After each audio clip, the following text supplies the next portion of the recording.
What's up guys, EnderMon here, and we're back with another guide in MineMon, this one being Blastoise, and if Blastoise is your preferred kit, or if it's something you want to learn, then this guide is for you. Now Blastoise is a ranged kit, and it is most definitely played at a range. Now Blastoise does have some abilities that allow it to get a little bit closer when it needs to, and you can rush pretty hard with Blastoise, even though it's a ranged class, if you are careful. But when you need to, you can keep your opponents very far away from you and play it very safe. And Blastoise can be a kind of a campy kit. If that's your style, then this is for you. But yeah, let's just jump into the abilities and then we'll get into some tips for this class. First up, the melee tackle, 5.5 attack damage, so a little bit closer to the average. I'd say the average in this game is around 5 probably, so still a bit above average, but not like crazy like Venusaur's 6, and then there's some other classes that are even higher than that. But a 5.5 is a respectable melee damage, and you can be sure that it will get the job done if you need it to. Blastoise is another slow class, so when you're moving around you are going to be slightly slower than all the other classes, which is not too much of a problem as long as you're playing properly. This slowness shouldn't get to you too much, although this class does sometimes struggle with speed classes. However, if you do use your abilities properly, even speed classes can fall to your feet. The first ability is Bubblebeam, which fires a stream of bubbles that hurt and slow.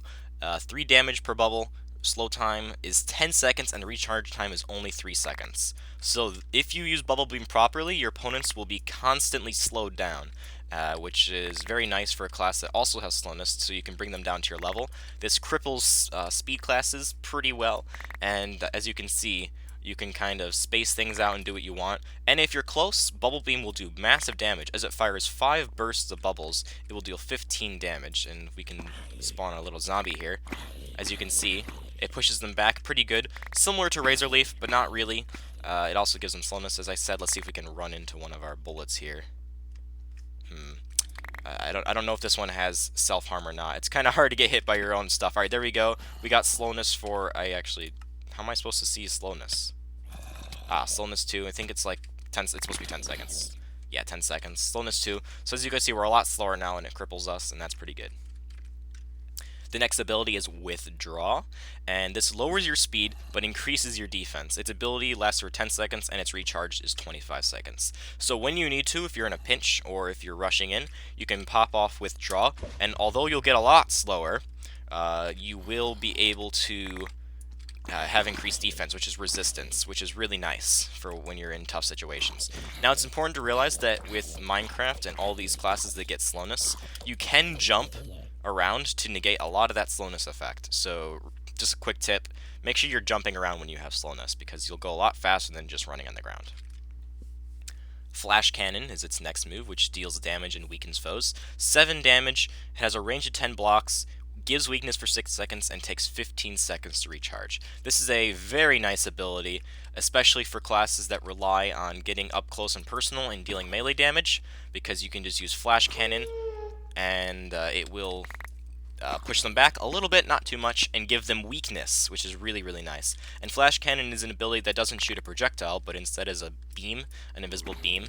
So once we can use it again, a little bit here, you'll see, it instantly does damage like an energy beam, as you can see like that. It's pretty cool. That is very similar to our next ability. So our next ability is Hydro Pump, that does big damage from a distance and pushes them back. 12 damage and a recharge time of 10 seconds, and it has a range of 10 blocks. So this has very big range. So when your opponents are like over here or whatever, you can use Hydro Pump. It pushes you and them back as well, and it deals a whopping 10 or 12 damage. So combined these two together, you can be dealing 19 damage at a range every so often, and just keep them back, keeping them pushed back. And it is important to know that if an opponent is jumping, they will take more knockback. So if you can hit them with Hydro Pump as they're jumping, they will be flung back a lot more than they normally would. And that's a really helpful tool for this when you're trying to keep your opponents far away from you and not close.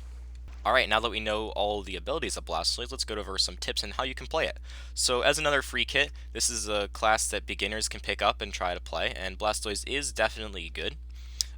Some tips that I've seen from players who use Blastoise pretty aggressively is that Bubblebeam is certainly one of your best tools. Even though it shoots super slow, if you're going aggressive with Blastoise, you got to keep that Bubblebeam always active. It does big damage up to 15, and it will give slowness, so you can kind of keep your opponents stuck in a position. And as you're doing that, you want to be using Hydro Pump and Flash Cannon. Usually, you want to alternate between the two with a slight delay, because this one has a recharge time of 10, this one has a recharge time of 15. So you can maximize that by alternating them, and then constantly keeping your opponents pushed back. Do that, maybe a Bubble Beam, get a Flash Cannon up in there, Bubble Beam again, and you can just keep playing the ranged game. Withdraw, it is a very good move, but since it gives you crippling slowness, you don't want to be using it crazy often if you're just staying in a range. You only want to be using it if you're going to be preparing to get up close with Tackle and maybe Bubble Beam and stuff. But yeah, for a ranged class, it certainly has a lot of hybrid abilities, but you can play the campy game with these two abilities as well as Bubble Beam very well. It just depends on your playstyle.